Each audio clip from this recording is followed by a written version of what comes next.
नमस्कार साथियों, मेरा नाम है राम कुमार मिश्रा और मैं साहित्य का एक अध्यापक हूं। उच्च शिक्षा में आपको पढ़ाता हूं।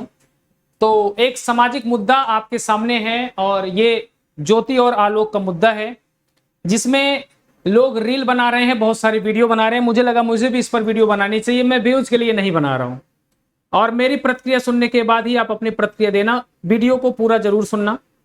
जो हमारे यहाँ आजकल चीजें होती हैं उसमें क्या होता है कि मामला हाईलाइट क्या होगा उसी को ज्यादा दिखाया जाता है।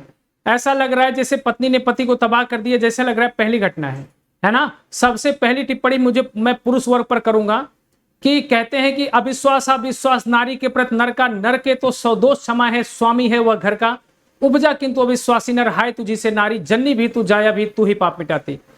पुरुष भी ये काम में हमेशा लिप्त रहे हैं। बड़े अधिकारी बनने के बाद अपनी पत्नी को घर पे ही नौकरानी की तरह छोड़ के और अब अलग अलग महिलाओं के साथ संबंध बनाकर रहना, ये उनका कृत्य पहले से ही रहा है। लेकिन अब ये लड़की वाला मुद्दा है तो ये ज्यादा हाईलाइटेड हो रहा है। तो मैं ये कहना चाहूंगा, हर चीज के दो पहलू होते हैं। सबसे पहले करारा जवाब, जो ये रील बना रहे हैं, जो पत्नियां वापस बुलाई जा रही हैं, ये कदाचित आप लोग ना करें, क्योंकि आजकल मामला वही हाईलाइटेड रहता है जिसपे व्यूज मिलता है। आजकल व्यूज का मामला है, यानी यथार्थ और जो सत्य होता है वो पीछे छूट जाता है और जो सामने आता है वो क्या आता है कि किस पर व्यूज मिलेंगे, किस पर हाईलाइटेड मुद्दा होगा। जैसे राजनीति में किया जाता है, किस पर वोट मिलेंगे वो काम किया जाता है, ना कि जो काम विकास के लिए है। तो इस पर आधी चीजें 70% चीजें फर्जी चल रही हैं। मैं सिर्फ एक बात कहना चाहूंगा कि अगर पत्नी काबिल है तो पत्नी पढ़ रही है, उसे बिल्कुल पढ़ाइए। कह रहे हैं लोग हीरा ठाकुर नहीं बनना चाहते। पहले मैं दो मुद्दों पर बात करना चाहूंगा। पति पत्नी के बीच जब रिश्ता खराब होता है उसका दो कारण होता है। एक तो स्टेटस, मान लीजिए एक बड़े अधिकारी हैं, एक छोटे पद पर हैं।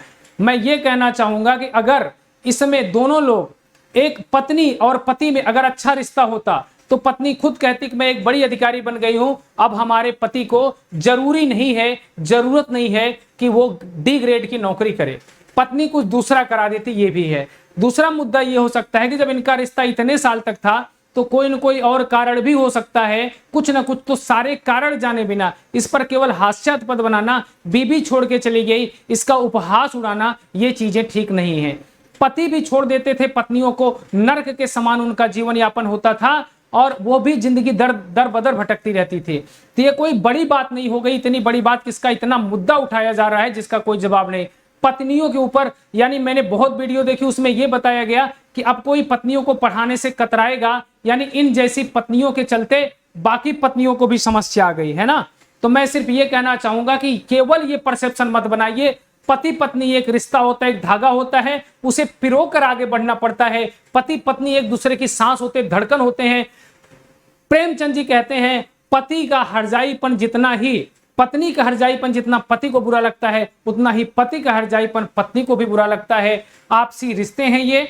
इस एक परसेप्शन को लेके सारा परसेप्शन मरना ये ठीक नहीं है। आगे आने वाली लड़कियों को या बहुओं को आगे न पढ़ाने देना इस एक घटना से ये सरासर गलत है, क्योंकि कम उम्र में उनकी शादी हो जाना, उनके बचपन का भी गला घोट देना और केवल चूल्हे चौके तक सीमित करना, ये कहीं ना कहीं बिल्कुल वो न्याय नहीं है। अगर कोई लड़की गृहस्थ में रह सकती है, गृहस्थ में रहकर अच्छा कार्य करे। अगर कोई लड़की डॉक्टर बनना चाहती है, डॉक्टर बने, अधिकारी बनना चाहती है, अधिकारी बने। मैं सभी से हाथ जोड़कर निवेदन करता हूं, ज्योति मौर्य का उदाहरण देके समस्त नारी जाति को अपमानित ना किया जाए। मैं आप सभी से अनुरोध करता हूं, जितने लोग फर्जी वीडियो शेयर कर रहे हैं, शेयर करना बंद कर दीजिए, मजाक उड़ाना बंद कर दीजिए। अगर एक नारी, मान लीजिए उसका अवैध संबंध होगा, तो ना जाने कितने पुरुष हैं जो अवैध की नहीं महाअवैध संबंध बना रहे हैं, संबंध कर रहे हैं। ये कोई बड़ी बात नहीं है। आपसी रिश्ते की खटास का होना, कुछ और भी बातें हो सकती हैं। ऐसा नहीं है एक पक्ष की गलती है।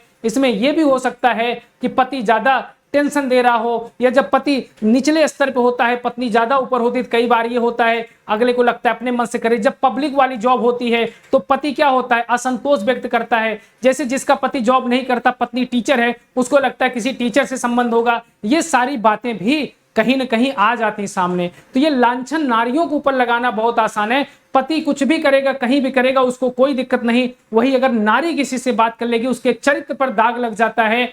ये चरित्र पर दाग लगाना हटा दीजिए। मैं ये नहीं कहता इसमें कौन दोषी है, है ना। मैं ये नहीं कहता ज्योति दोषी है कि नहीं, मैं ये नहीं कहता कि इसकी कोई गलती आलोक की है कि नहीं, लेकिन केवल एक नजरिया देखना, पत्नी ने ये कर दिया, पत्नी ने ये कर दिया, इस पर रील बनाना, इस पर मजाक उड़ाना प्लीज बंद कर दीजिए। ये गलत है और ऐसा करना भी गलत है। उन नारियों के लिए गलत है जो अपने हर जगह अपनी जिम्मेदारियों के गले घोट कर, अपनी जिम्मेदारियों में अपना गला घोट कर और तब जाके मानव जीवन का उत्थान करती हैं। नारी तुम श्रद्धा हो पीयूष रजत नगपग तल में, नारी तुम श्रद्धा हो विश्वास रजत नगपग तल में, पीयूष स्रोत सी बहा करो तुम जीवन के सुंदर समतल में। अगर आपने मनु श्रद्धा का देखा होगा तो भी आप जानते हैं एक घटना को इतना तूल देना ठीक नहीं है। पत्नी ने छोड़ा है, इसका मतलब केवल स्टेटस नहीं, कुछ न कुछ और कारण भी हो सकता है, इसको हम नकार नहीं सकते।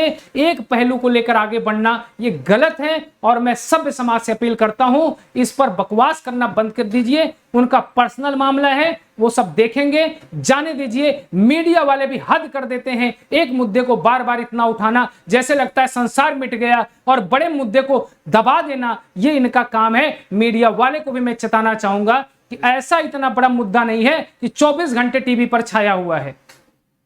अगर पत्नी बहुत आगे बढ़ गई, छोड़ के चली गई, तो पति भी कहेगा जाओ, अगर जिसको जाना जाओ। पति फिर से सृजन कर लेगा, फिर से उठेगा, उठाएगा, वो बर्बाद थोड़ी हो जाएगा। ऐसा थोड़ी होता किसी छोड़ देने से, अरे कोई मेरे साथ रह सकता है रहे, कोई मेरे साथ नहीं रह सकता जाए। मैं फिर से एक सृजन करूंगा, मैं फिर से एक संचार करूंगा और फिर से अपनी सृष्टि बनाऊंगा, शुरुआत करूंगा, मेहनत करूंगा। यही जिंदगी का क्रम है।